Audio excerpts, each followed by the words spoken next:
Welcome to my session. So my name is Marcelo Ferreira, and I'm the head of OutSystems at Near Partner. And as Otávio said, I'm also an OutSystems MVP.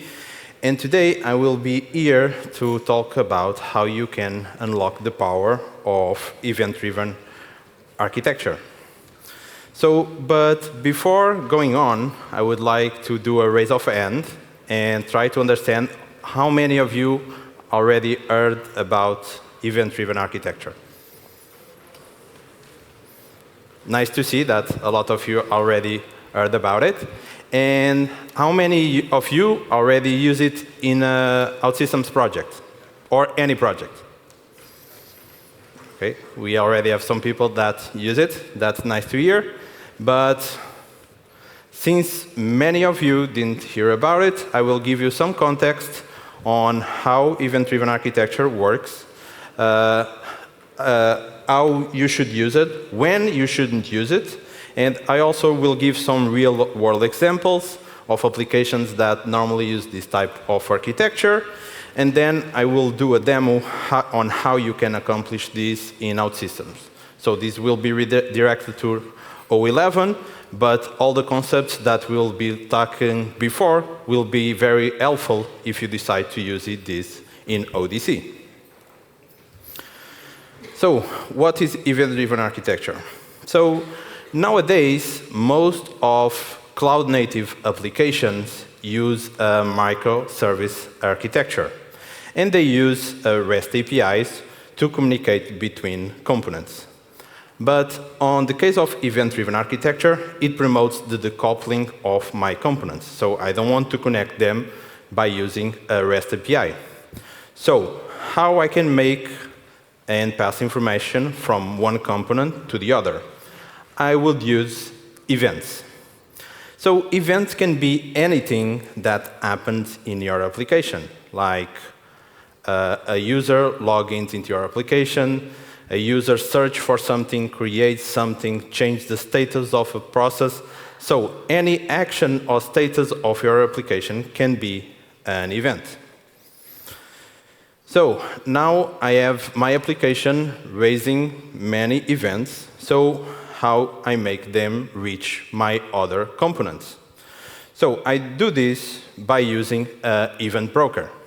So my application is responsible to push events into the event broker. The event broker then needs to manage which events need to go to which consumers.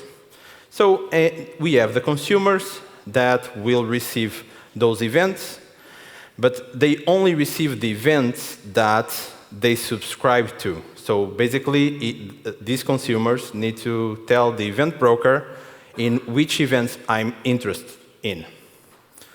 So just to recap, so we have three main components in this type of architecture. We have the producers that raise events. We have event brokers that receive those events and manage everything related events, and then push the events into the consumers. We have the consumers that are responsible for subscribing to the event broker and say, I'm interested on that event, and then they will do whatever they need to do when they receive those events. This normally is called the publisher-subscriber module. So now that we know a bit more about event-driven architecture, in which use cases you can use this type of architecture? So normally, event-driven architecture is best used when you have processes that can run completely independently of your applications. Some good examples of these are, for example, auditing.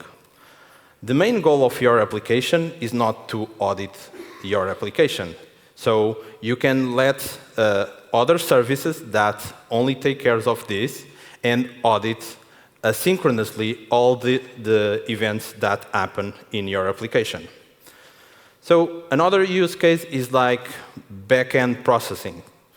So in a case that you are, for example, a e-commerce application, there are a lot of services that run independently of the application. So the main goal of the application is to register orders, but there are multiple services that run asynchronously, like stock management, sending emails confirming the orders, or confirming payments to the orders that were made. So the last example that I'm have for you guys is data processing. Let's say that you have a process that needs to process a lot of data, or if you want to send a lot of data to another system. Good examples of this are, for example, if you want to train a machine learning algorithm. So you can have your application sending a lot of information through events to another module that take care of the machine learning algorithm. Another good example of data processing would be if you want to push the data from your application into the data lake.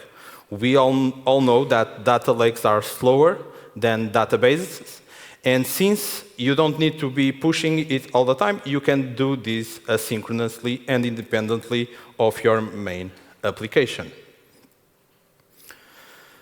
So, event-driven architecture, since it promotes decoupling, it brings a lot of benefits over an API-driven model. So let's see the exact example.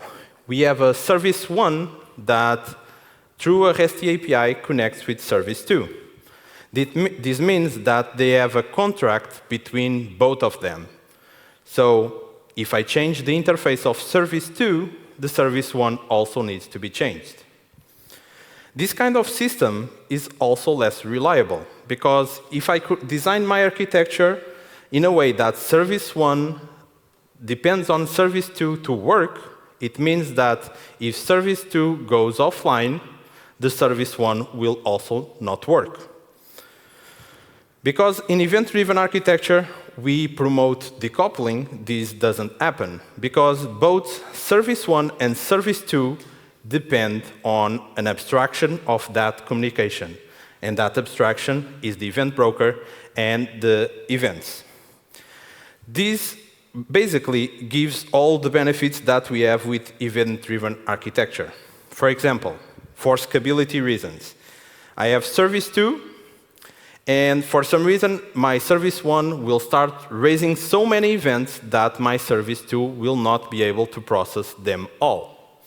That means, if I want, I can come here and spin up more instances of service 2 to make sure that all my services 2 can process the events being risen by the service 1. Another thing is that I have a lot more flexibility. So let's say that I have a new and improved service 2. I can just get here, put the service 2 offline, and turn on the service 2.1, and that will not impact in anything the rest of my system. Also, on the flexibility side, if I want, I can easily add more functionality to my system without changing anything else. So I can just add here a service 3, 4, and 5 that depend on the events that already exist in my system and add more functionality. So for example, I could add auditing or data processing. But like everything in life, there is also disadvantage when you use this type of architecture. And one of the main ones is data consistency. When we work in a system that uses events, there is always a delay from when the event is raised by my application and when my consumer gets that event and processes that event. So this normally is a trade-off that you want to do for scalability reasons. And this is called eventual consistency. So basically, my system will not be always consistent. So during that delay since my application raised the event till it is produced by the consumer, my system is not consistent, but eventually it will be. How this can impact your users? So let's say that we are in an e-commerce application, and you have an asynchronous event that receives an event when the order is done, and this event takes care of the event history. So that means if a user completes an order and goes right away into the History tab, it can happen if the consumer still didn't pick up that event that the user will not see his order there. Other thing, also in an e-commerce platform, let's say that we have a product with just one in stock. So we have a user that goes into the application, does the order of that product, but since I have an asynchronous service that takes care of the stock management, there is a delay in here. So it can happen that sometimes another user goes there and orders the same product. This is why that sometimes you receive those emails saying that the product that you just ordered doesn't exist in stock anymore. Nowadays, these type of applications would use some type of cache to make sure that they save some temporarily data. So another of this disadvantage is duplicate messages.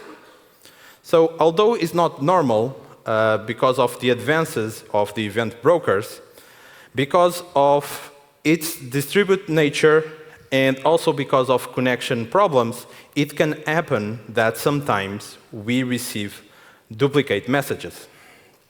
This means that our consumers need to be aware of that and make sure that the event that they receive wasn't processed before, and normally this is done using the ID of these events. From everything that we have been talking here, we also can see how much complex these kind of systems are. So you need to build more components than you would be in a normal project, and you also have more infrastructure requirements. These kind of systems are more complex to develop and also to maintain.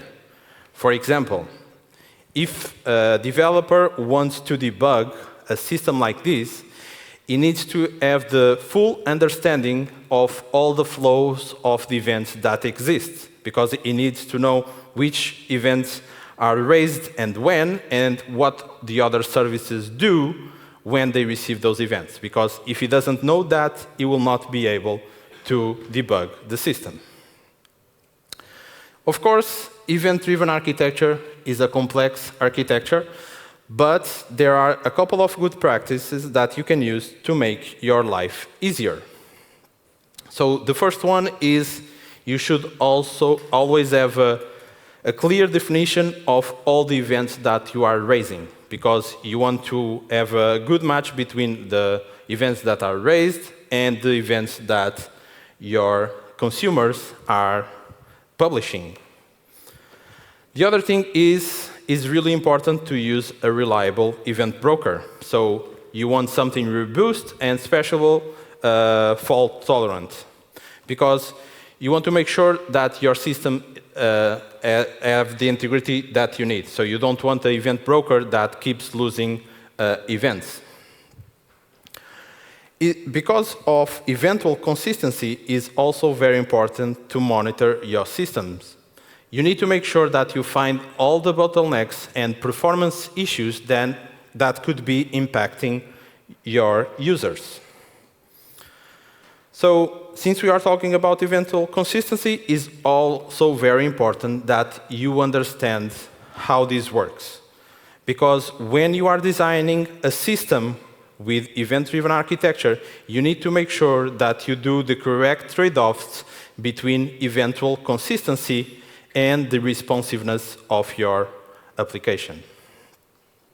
And to finalize, this type of application is very important to document, because otherwise you will lose track of how your application works. So things that are nice to document in this type of systems are the events that you raise,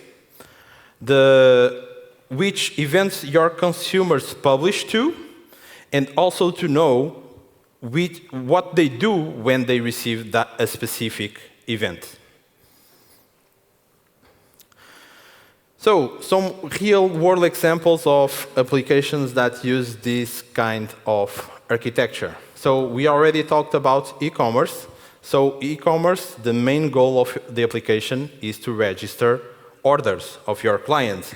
So, there are a lot of things that are done independently and asynchronously. For example, stock management, sending emails, confirming payments. So all those things are done independently of your main application. Social media. So social media also use this type of event-driven architecture. So for example, to calculate the feed that you see in your social media, or even user interactions. So when you click on a like in any post, the other users don't see it right away. There is always a delay. We also know that social media are always gathering information from their users and training a machine learning with that. So basically, they also use this type of event-driven architecture for reasons so these calculations don't impact the user experience of their users. So in the system that we developed was a financial system. So we had long-running processes that took a lot of time, and this process sometimes did things like data processing, fraud detection. We also sent data into a data lake, and to finish, we also did some reconciliation between the data that we had in our system with a third-party ledger, and we need to check that the consistency of the data in both places. Just to give you a last example, on Internet of Things, event-driven architecture is also used.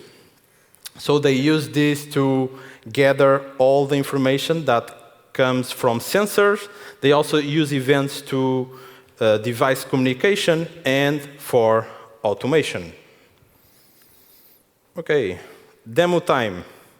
Before starting with the demo, I would want to give you some context what I'm going to do.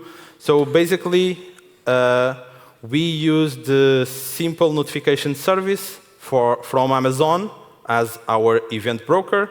I will also show you how your producers can publish events into the event broker and how your consumers can get published to your event broker, and also how you will receive the events on those consumers. So the first thing, how we integrate with the simple notification service from Amazon. I recommend you to use this Forge component. There are multiple, but I recommend you to use the one that is supported by OutSystems. And that same Forge component already comes with a demo. And that's what I'm going to showcase here. So, as you can see, I already have some topics, but I will create a new one. One Lisbon. Okay, so if I go now here, I have a new topic that my consumers can subscribe. To do this subscription, I can come here, I can say which topic I want to subscribe, I want to say the protocol. So you can send these events to many devices. So you can send an email, an SMS, but in my use case, I will show you how to do with HTTPS. Since I'm doing this with HTTPS, this means that I need a REST endpoint for my consumers to receive these events. And for that, I used here, so basically, This is a simple example, so I replicate here, let's say I would have multiple services, so service A1, A2, and B1 here, right? But they are all in the same application. So I create here an endpoint, I create here an event, so basically this is the message that you receive from SNS, and this is a JSON that you can then deserialize the string into this JSON. So as you can see here, I have the endpoint that I need. I will use this on here, and I will subscribe to the topic. OK, so see. OK, so as you can see, my subscription is pending. This is because when I subscribe to that specific topic, my consumer will receive right away one message with a link to confirm that subscription. OK, it's here. So this is the first message that you get when you subscribe to a topic. So that means you need to go into this link to confirm that you really subscribe to that topic. So let's come back here and see how my subscription is. And looks like it's still pending. OK. So to be honest, I don't know what is happening. I would need to debug a bit the system.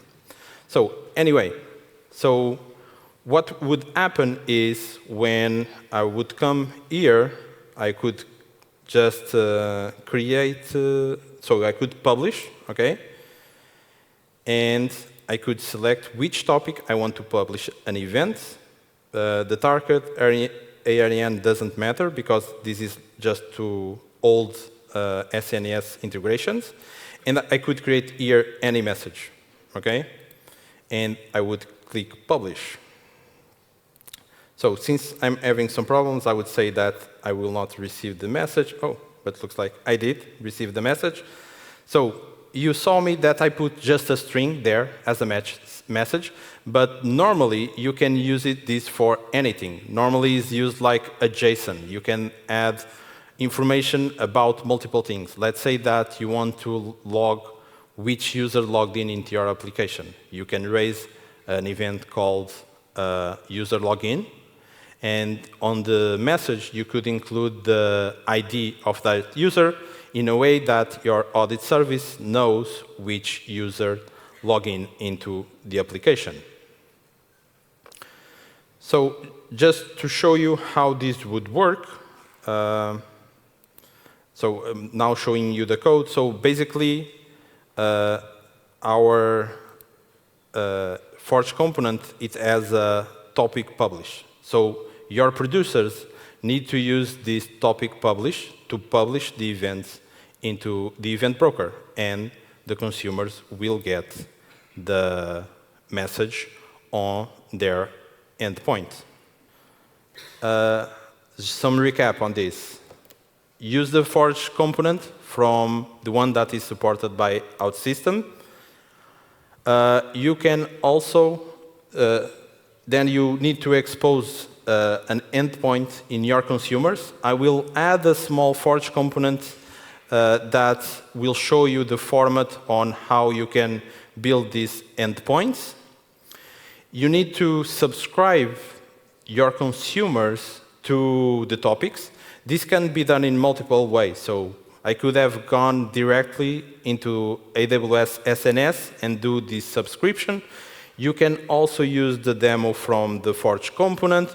Or, for example, in our case, we built our own application to make sure we have a good visual way of understanding the flow of the events.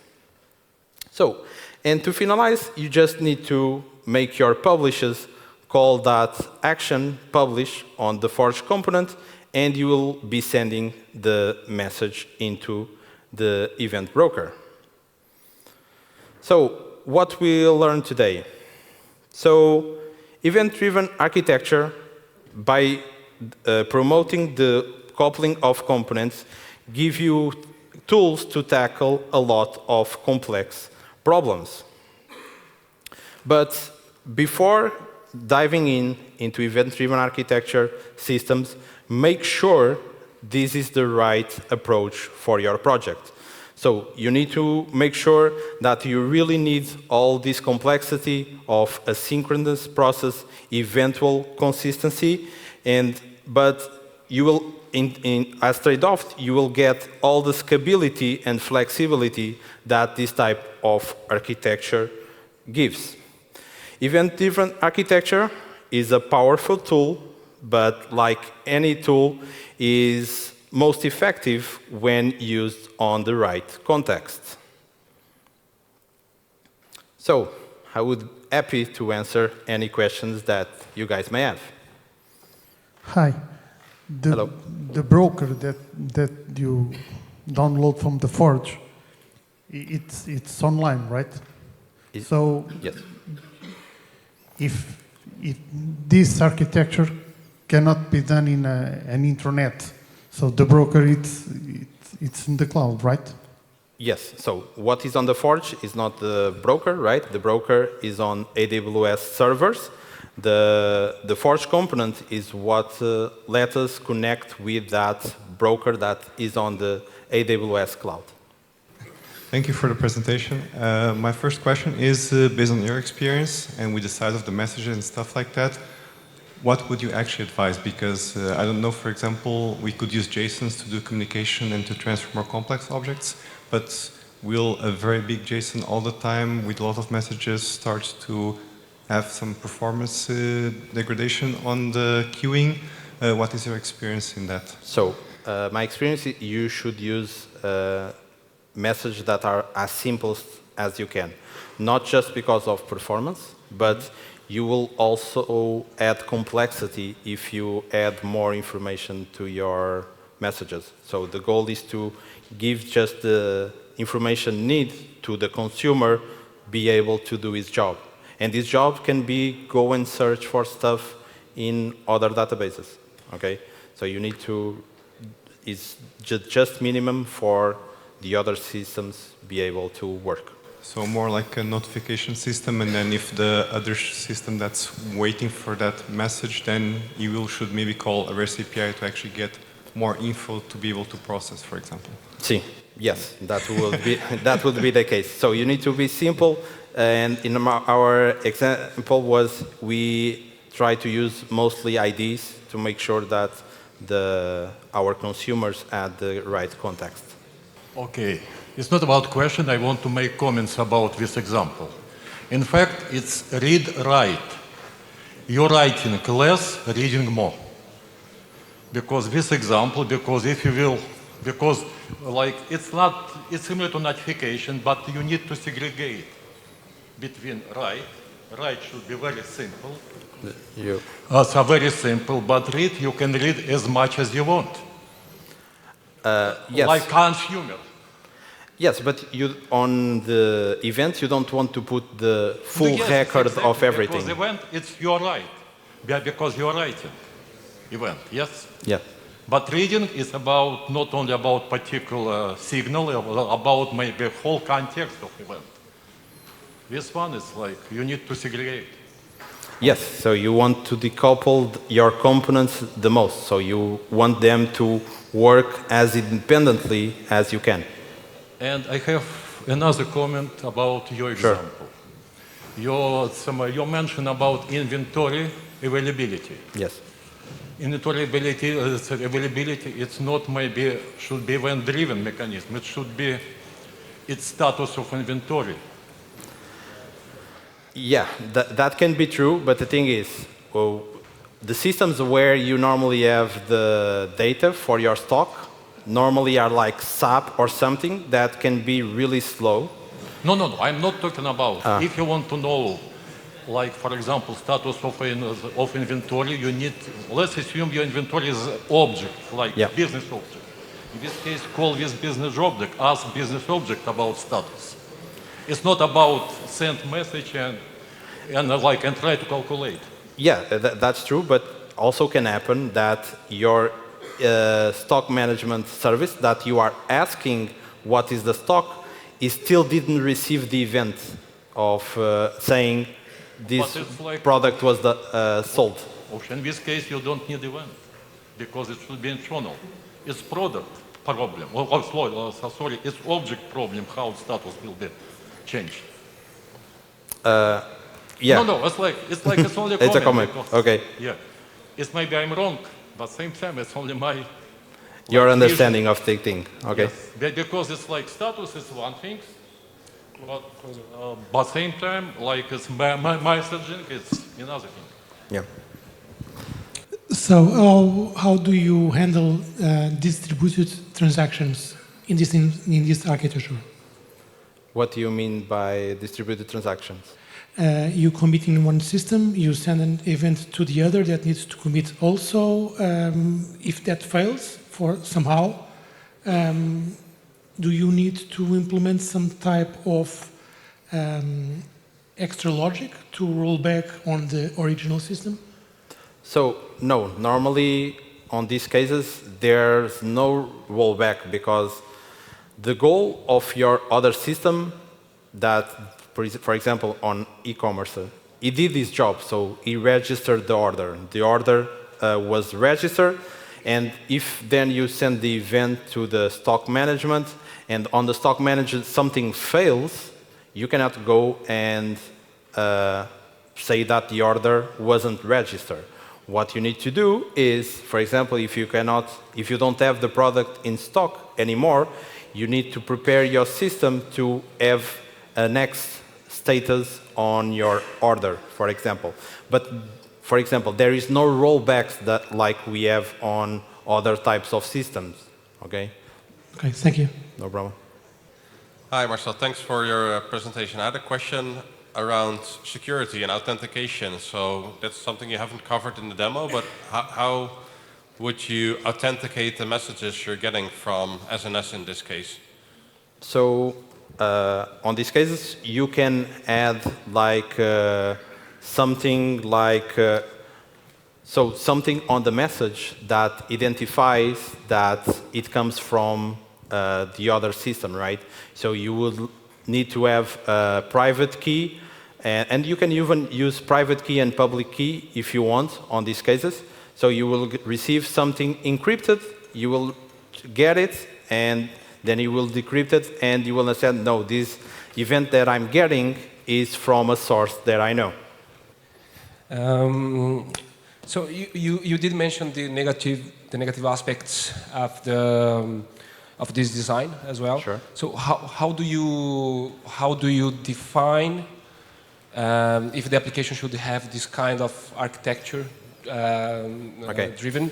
Is it based on data or use case? It normally is by use case, and normally is because you need the scalability and the flexibility of this type of system.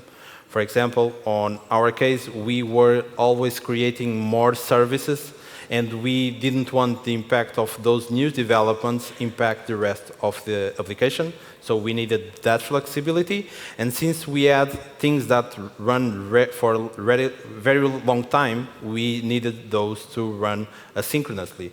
So, but in the end is, if you don't have scalability problems in your projects and you don't foresee on having them in the future, I would say that event-driven architecture is not right for your project.